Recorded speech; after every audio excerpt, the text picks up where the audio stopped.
这话是怎么说的呀？当初我们都是一家人，现在怎么又想着要分开了？我告诉你们，想当初游击队它的条件比现在更艰苦，可是我们绿林大学的全体师生毫不犹豫地选择了留下来。没有现在的同甘共苦，哪来的战场上的亲如手足啊？兄弟们，听我一句劝，留下来吧。任德林，你算哪根葱啊？闪开！我，张海兄弟啊，不，张海同志，我原来是绿林大学的校长战三林，现在是新四军白沙河支队第1大队的干部。哎，行了，什么乱七八糟的啊？连个正经番号都没有，还好意思报出来？给你鼻子上插根葱，还真以为自己是大象啊？校长，他骂你啊？你当我傻呀？我听不出来吗？闭嘴！好啊，同学们，给他上课。好，同学们，抄家伙！弟兄们，好，都看仔细了啊！你们手里的烧火棍，能跟我们灯火灶比吗？不信的话，来个连发听听，就当是泡着，咱再过回年了。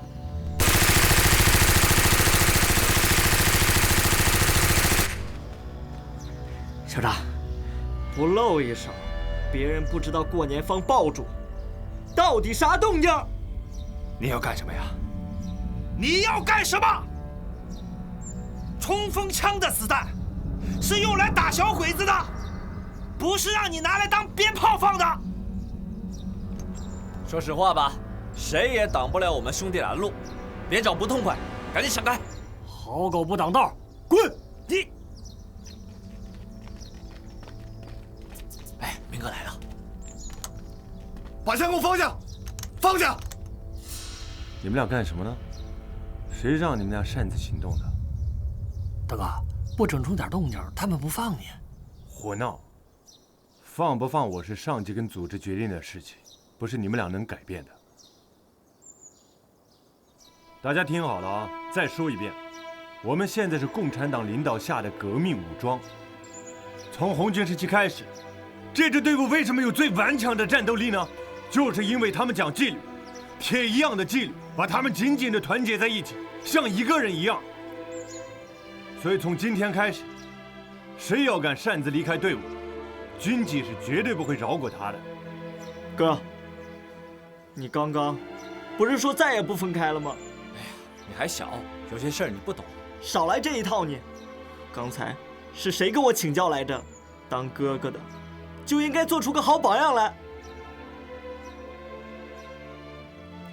对呀，李青同学，你今天终于可以毕业了。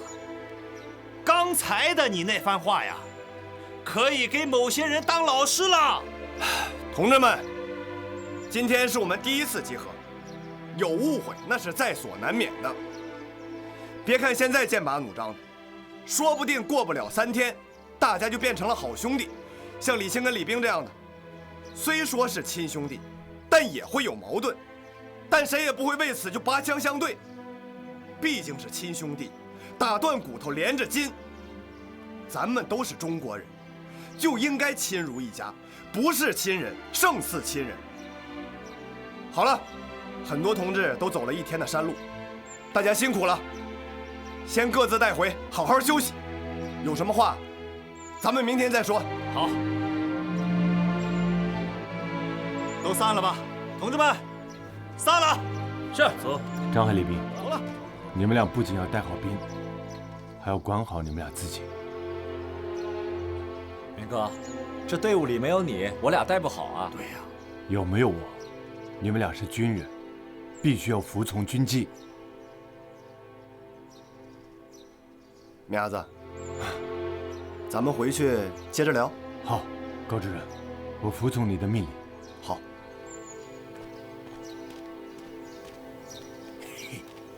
散了吧。走，快走。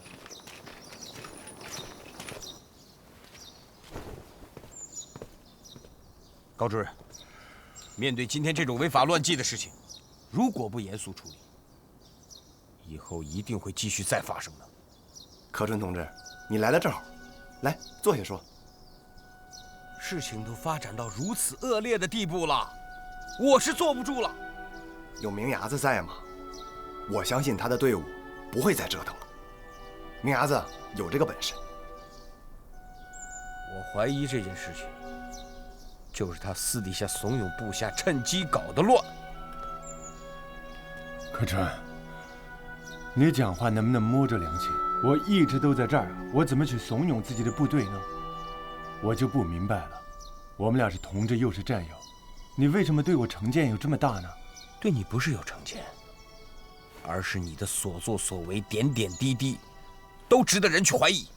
你动不动就怀疑自己的战友同志，你觉得正常吗？哎，行了，明伢子，柯春同志还是一位很热情的老大哥，之所以对你有误会，还是因为东西。是啊，你要把东西交出来了，我懒得对你有成见。柯春，当时师长把东西交给我的时候，你也在场，我对他承诺什么你也知道。我们堂堂7尺男儿做事情出尔反尔，这不是在打自己的脸吗？高主任，你听见了吗？你跟他讲道理，对牛弹琴。好了，不说这件事情了。我觉得先解决另外一个问题。明伢子，你带来的金子丢哪儿了？金子？你把东西打开了，东西里面有金子，对不对？这是曾老太爷送给我的4根金条，我也征求过他的意见。我说我回到新四军以后，我就把它给捐出来当军饷，他也同意了。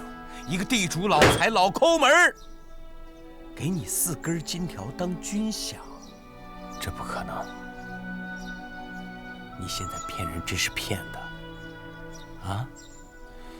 你骗人都把高主任当成一个傻子了。我说的是句句实话，柯春。这么多年过去了，你为什么总是怀疑我，不相信我呢？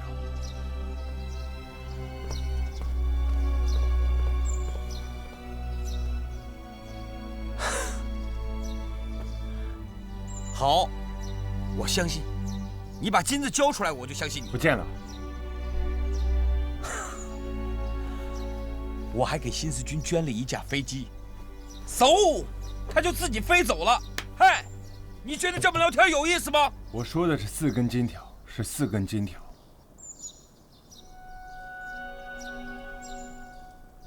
那这应该是有一定重量的呀，从你身上脱落或者被别人拿走，按理说你不会察觉不到啊。撒谎成性，撒谎成性！高主任，我现在真是跳进黄河也洗不清啊！我看你是不见棺材不落泪，你真是长本事了啊！中国有句老话，聪明反被聪明误，说的就是你。东西里面一定有金子，对不对？柯春，你怎么知道的？你打开过东西？我到现在为止，至始至终也没见过东西是什么。那你怎么知道里边就一定有金子呢？是因为他自作聪明，说里面有4根金条，不多不少，刚好4根。证明了什么？证明了那个传说是真的。你一定把东西打开了，而且把里面的金子花了或者藏起来了，对不对？现在面临组织的制裁，他就是不交出东西，是不想暴露。柯春，你在这胡说些什么呀？东西早晚都要交给组织，现在你害怕暴露，才说金子丢了，对不对？就只有这4根吗？对呀，绑他的时候我都搜过了，就这么多。我问的是，就只有4根儿。校长，我虽然说聪明过人，可是从来不敢在您面前抖机灵啊。游击队新四军这日子过得够苦的啦。哎，把这些金条留着给咱们同学添个菜加个肉做准备。谁要是敢藏着掖着，那就不得好死，天打五雷轰，乱刀剁成肉馅包成饺子。喂狗。你话怎么那么多呀？啊？你以为你立功了是不是？绝对没有人察觉吗？哎，这明牙子是个机灵人啊，他就没有发现？是不是他们给咱们设的圈套，试探你我呢？你倒是说话呀！啊，我问你的问题，你回答我，回答我。我也不知道啊，反正是您怎么认为的，我就是怎么认为的。明伢子，张海和李冰能不能为你作证？曾老爷子给你金条的时候，他俩在不在场？不在场。这难道还要去找曾老爷子验明真相？飞毛腿，你的聪明从来没有用到正地方。你如果老实交代，今天也不会受到这般的折腾。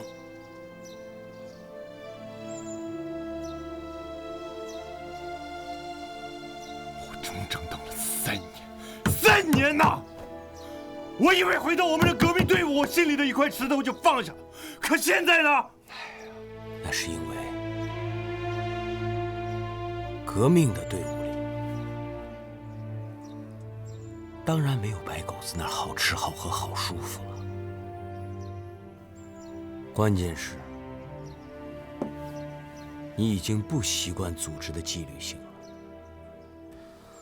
我现在怀疑你就是曾猛虎派过来的那个内奸，你是伺机搞破坏的，对不对？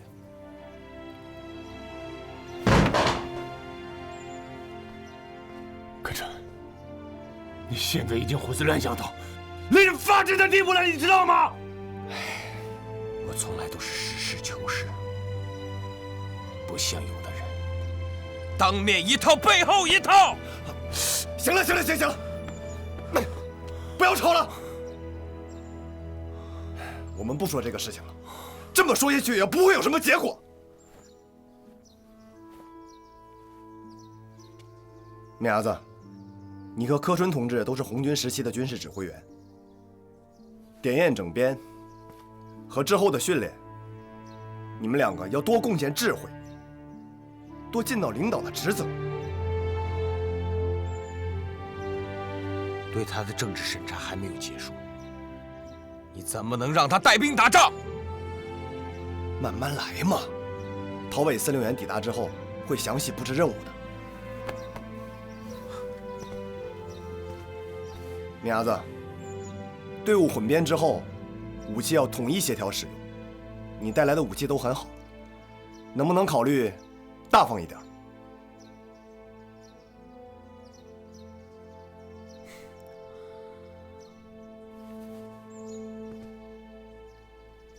可是，我们带来的所有武器都是咱们共用的，怎么去调配，你说了算。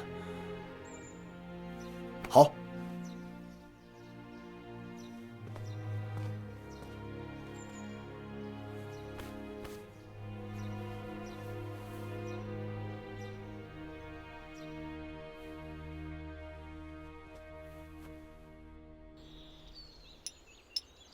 看起来也不像假的呀。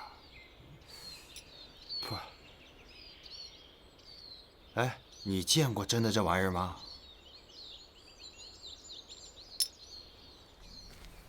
这得手的也太容易了吧，一点技术含量都没有啊！哎，怎么回事？哪来的？实话实说，怎么回事？这是从明伢子身上缴获的。从明伢子身？你为什么不早点上交？我以为是新枪的零部件呢。怎么会在明伢子的身上？对啊，怎么会在明伢子手里？真是太莫名其妙了，真是奇怪呀！啊，哎呀，这会不会就是你说的那个东西啊？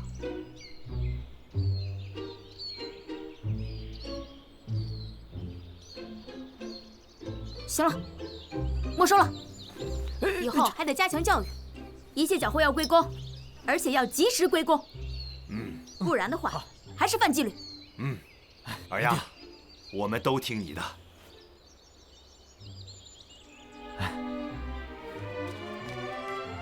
政委慢走啊！你也算聪明过人，也算聪明过人啊！校长，是你让我实话实说的呀。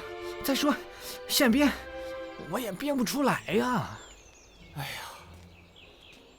完了，给同学打牙祭的钱打不成了，啊，这损失也太大了。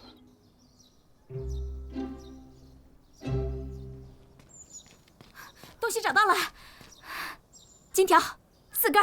怎么可能？哎呀，你在哪儿找到的？战森林那儿，啊，是羊头在你的身上搜到的。二丫，你不要演戏了，你的戏演的简直太烂了。为了救飞毛腿，你居然串通别人欺骗组织。柯川，你把话给我说清楚，我和谁演戏？谁欺骗组织？我们刚刚说到4根金条，你就拿出这么个玩意儿，这是金条吗？你见过金条吗？这不是金条是什么？高主任，这就是老爷送给我的4根金条。怎么能证明这4根就是你说的那4根？高主任，我觉得二丫是偷听了我们说话，然后他找战三林要了4根金条。战三林这个人也不老实。你胡说！我根本就不知道你们在说些什么。那这一切也太巧了吧！行了，你们2个别闹了。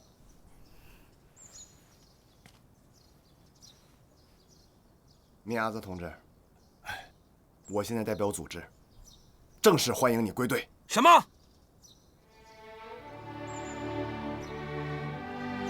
高主任，你现在相信我没说谎，对吗？这一切不是巧合，更不是偶然发生的。我对你的政治品质非常的认可。明伢子同志，根据支队首长的指示，我宣布，由你担任1大队代理大队长，负责整编和训练。接下来的任务由陶伟司令员具体安排。谢谢高主任，谢谢高主任。你们3个现在当了中队长，首先一定要严格要求自己，第二，抓紧训练，提高我们的战斗力，还有混编以后，班以上的训练一定要着重的展开。这个明大队长，你看啊，我的人啊，编一个中队绰绰有余了，那个咱就别混编了吧，不然你打起仗来不好指挥啊。那行，我给你配9个班长。给我配9个班？哎呀，那你太麻烦了吧？你不如让他们当教官，训练完了再还给你们，是吧？哎，三林，你还怕你队伍丢了不成？哎呀，我真的是为了战斗指挥考虑的呀。你们想想啊，这个日寇都打到家门口了，我们随时都可能发生战斗。你这个指挥官啊，他是掌握军队的，没有一个好的指挥官，兵就不行，兵行指挥官不行，行也不行啊。好，那按你说的，我给你派过去的，只当教官，可以吗？哎，这对了，这个轻机枪，你总得给我们配几挺吧？这件事情啊，我还真是请示过高主任，但是现在是这样一个情况。所有的机枪只集中在1中队，就是李斌那个中队，23中队只匹配1挺轻机枪。我觉得这样也挺好的，我们把机枪全集中在1中队，我们可以形成一支突击火力。哦，突击混，哎呦呦呦，好好好，那样也好，也好啊。要不这样，三林，如果你喜欢打冲锋呢，我倒可以把轻机枪配给你。哎，别介啊，你既然来了，是吧？那大家都是一家人，谁打冲锋不一样啊？哪个人都不是泥耶的呀。我们绿林大学哦，不是，我们3中队，那个个都是好样的，啊，兄弟，要不我跟你换换？你凑什么热闹啊？这事儿还得听明哥的。好了好了，现在一个紧急任务，赶紧得去办。张海，你派人放柳东少2人一组，半径方多远？2公里。用得着这么远吗？你们听我说，我们现在这边组建一个临时的营地，最主要的目的是什么？就是为了要养护我们真实的营地。如果淘汰的士兵离开以后，至少不会暴露我们真实营地的位置，所以要在这里整训一段时间。但是大家看看，周围的地形不适合做防守，迅速转移的可能性非常大。当然，现在敌人没有追击到这儿，但是我们也要随时做好战斗准备。我懂了，大哥。为了给大部队争取转移时间，尽量提早警示他们。还有李斌，你带1中队去检查所有的枪械，该淘汰什么土铳这些一定要淘汰。还有你们让他们要养成每天擦枪的习惯。我发现这帮人啊，懒散习气很重，得要给他们立一个规矩。没问题，交给我吧。哎，我说这个明达队长，我说一句啊，你别口口声声的说这个他们呀、我们呀，咱们不都是一家人吗？是三林同志，咱们过去呢，确实也交过手，当然这些都是误会。但你今天这点说的非常的对，我以后一定会注意。哎呀，我告诉你，我这都是为你好啊，不然你传出去，他们、我们，你这影响多不好啊！是。詹校长，您别忘了，咱俩可还有笔账没算呢。哟，哎呦，你说这个事情都过去多久了？你老兄怎么还没忘呢？那个时候咱俩不熟，你现在咱俩都是一家人了嘛。张海，坐下。你看，人家三林同志把这件事情都给忘了，过去那么久了，以后你也能不提了吗？大哥，我听你的。这就对了嘛。哎，你这就对了嘛啊！以后啊，这样改天啊，我请大家喝酒，我给大家赔不是了啊，赔不是了。哎，三林同志没事，我们继续说正事儿。你今天的决定太草率了，钟权同志，你的对敌斗争经验真的很谦逊。柯春同志，我也有必要提醒你，凡事不要太武断。今天你对明牙子做的这一切，让组织很被动，差一点就错怪了一位好同志。不能仅凭4根金条对上数了，你就断定飞毛腿是好同志，飞毛腿是咱们的同志。这也是你一个缺点，人家有名字，不要总叫人家绰号。我就叫他飞毛腿了，而且一直都这么叫，他都没什么意见，你怎么会觉得不妥当，而且会觉得这是我的缺点？你可以叫我纯牙子，我就不会反感。哎呀，不说那么多了，经过正面的接触，基本可以认定，明牙子不仅仅是咱们的同志，还是一位令人敬佩的英雄。我会向上级汇报的。为了维护你的威信，你今天的做法我没有反对。一是从整编的大局出发，改造飞毛腿的部队还需要时间；二是当前局势不允许我们内斗，最好有时间通过政治手段来解决飞毛腿的问题。柯春同志，叫我春牙子。好，春牙子，难得你一直在山沟里打游击，还能有这种全局观，懂得忍让跟包容，也知道权变。什么是权变？就是因势利导，随机应变。我们的队伍不但要从工农中间发展壮大，而且要走捷径，通过改造旧的部队，来达到快速提高战斗力的目的。这是我在红军时期就想清楚的。基于对你革命精神和政治品质的考察，支队首长认为，现阶段可能要委屈你一下。组织安排是什么？鉴于游击队的真实实力，只能编成一个小队，所以只能任命你做一名小队长。飞毛腿当大队长，他来领导我，似乎很难接受，对吧？组织让我当这个小队长，我没二话。这是组织的安排，我可上可下，哪怕让我当一个普通的士兵，我也欣然接受。可是你们让一个叛徒嫌疑人来领导我，我没办法做得这么欣然。蠢伢子，你看你，还是经不住表扬吗？刚刚还在说你是可以随机应变的吗？高忠全同志，这支部队要是掌握在飞毛腿手里，很危险。万一他忽大忽中，造成不必要的伤亡怎么办？万一他借日本人之手消除我们的武装力量，又怎么办？你时刻保持警惕性，是你长期革命斗争造就的经验，这当然很好。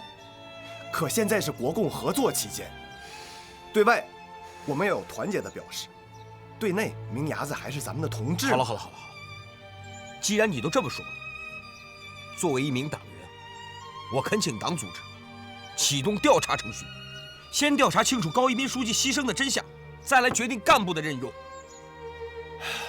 我其实也着急弄清楚事件的真相，只不过这件事情牵扯到我的叔叔，我不好急于推动调查工作。高忠全同志，那次事变对整个白沙河地区党组织和武装力量都造成了严重的破坏，这不仅仅是你一个人的问题。刚才你觉得我狭隘，我一个人证明不算数。那好，钟二丫同志也是当事人和见证者，请你先向他了解情况。请。好了，明天训练开始之后，我会着手调查的。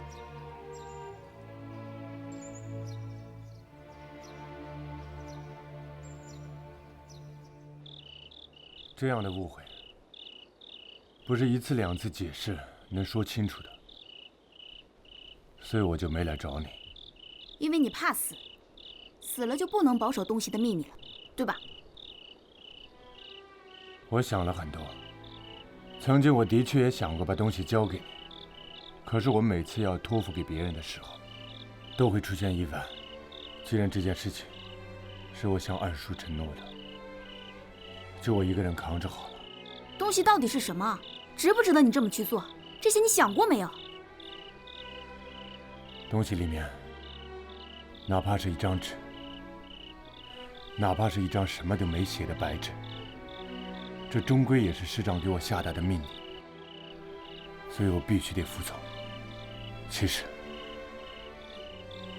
我不知道我能坚持到什么时候，能不能活着等着师长回来，但是我还是要坚持下去。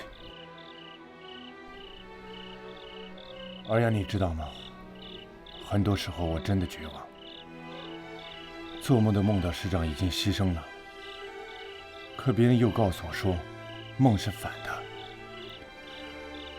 我就激励自己，鼓励自己，每天告诉自己一遍，师长还活着，他一定会活着回来。哪怕是放弃我，你也一定会这么做吧？这不是曾文虎捣的乱吗？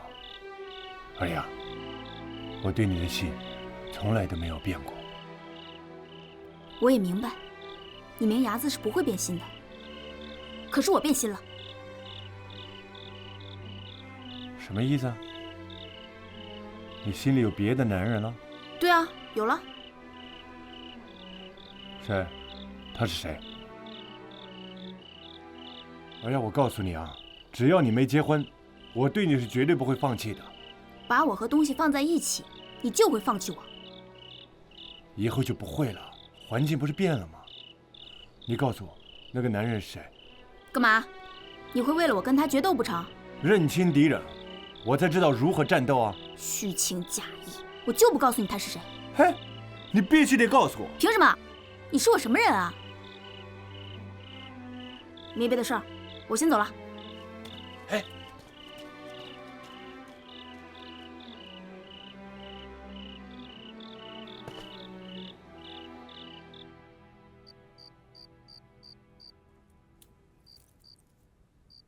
就为我一个人整支部队停下来，当逃兵啊？就是让部队休整一阵子，总该找个大一点的镇子嘛。你看看这周围方圆10几里有人家吗？拿什么东西喂饱我的兵啊？师长，您说的都对。要不说呀，没有您的话，我和少山是带不好这支队伍的。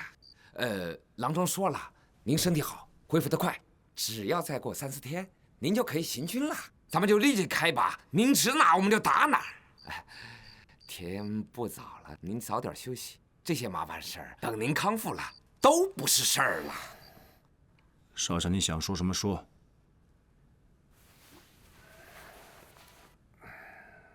我是有一肚子的话要跟您说。有什么话咱们明天再说吧，不要打扰师长休息。我还等着师长早点康复，带领我们冲锋呢。还冲什么锋啊？师长，在没有得到兵源和武器的补充之前，咱们不能主动出击了，这跟送死没什么区别。少山，你怎么又这样说？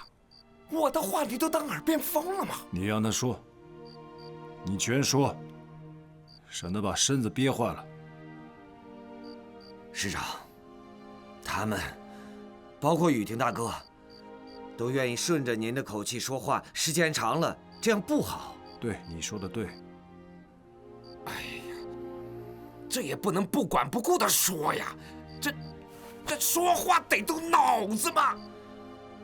我不怕得罪师长，如果师长真的是咱们大哥的话，大胆说。师长，侦粮队已经出去很久了，也该回来了。我想派支队伍去接应一下。你去安排吧。少山，来，我扶你回去休息了啊。你走，你走，他留下。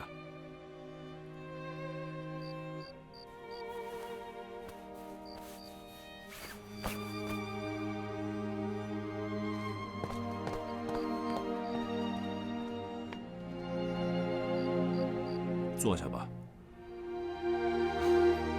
坐下。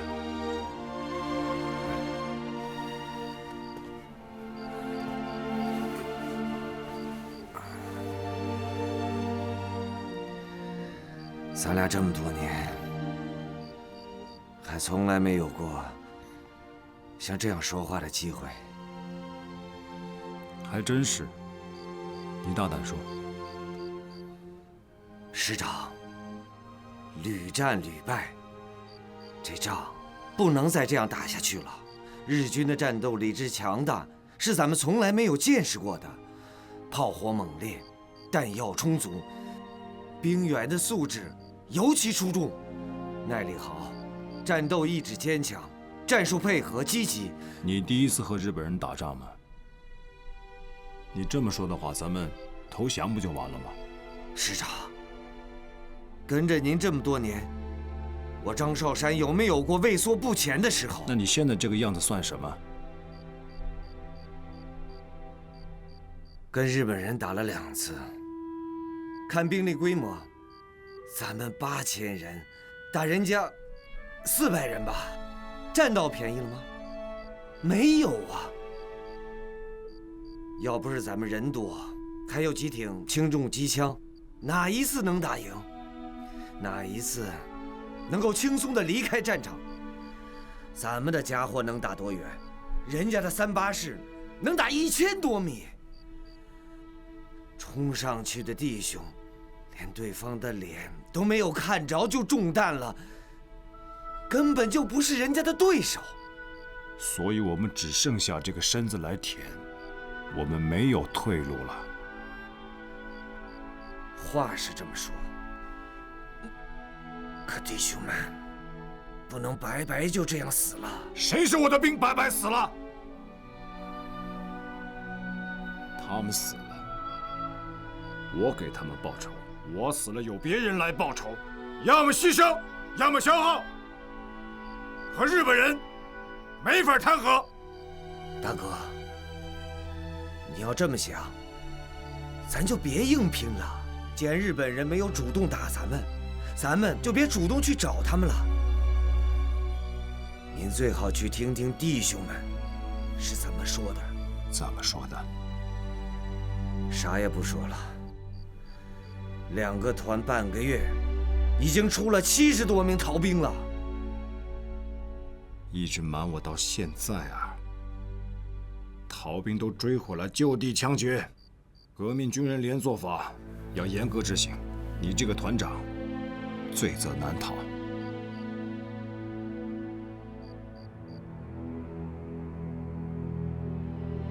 只要您下得去手，不杀一儆百，怎能刹住这股歪风？猛虎师出了逃兵传出去，我们还怎么有脸穿这身军装？明天一早从你开始，当众鞭打50下，回去睡吧。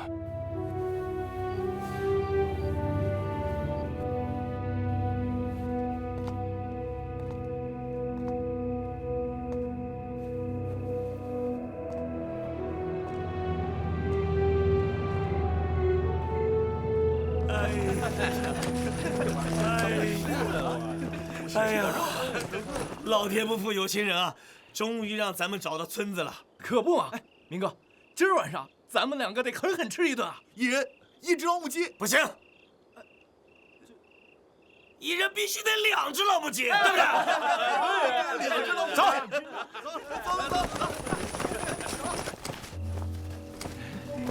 怎么回事呢？2只老母鸡呢？没人了，就是这么久。不对呀，对呀，这村子的人那么早睡觉的吗？可说呢，这是啊。哎，明哥，这哪那么多血啊？哎，呦，真多呢。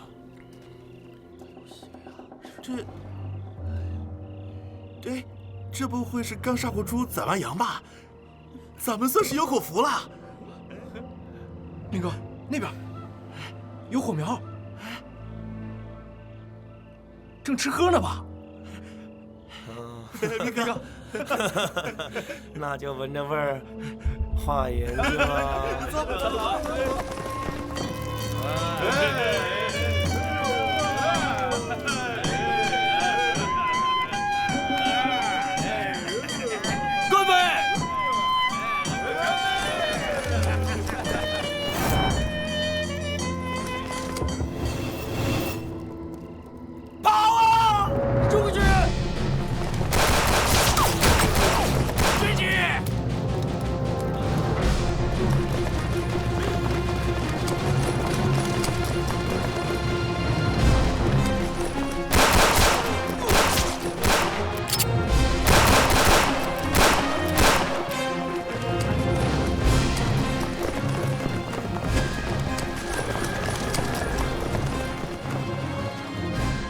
马上向木村阁下和龟田长官报告，说我们发现了中国军队的小股侦察兵，建议沿途追击下去。是。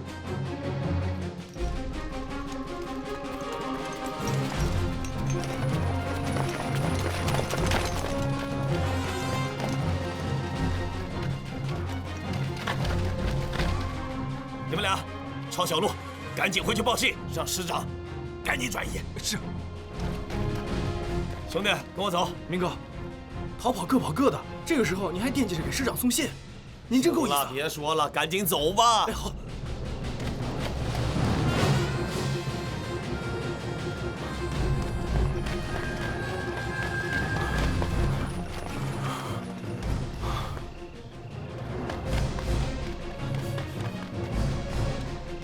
报告，木村阁下已经命令迂回包抄，目标天柱山。记着。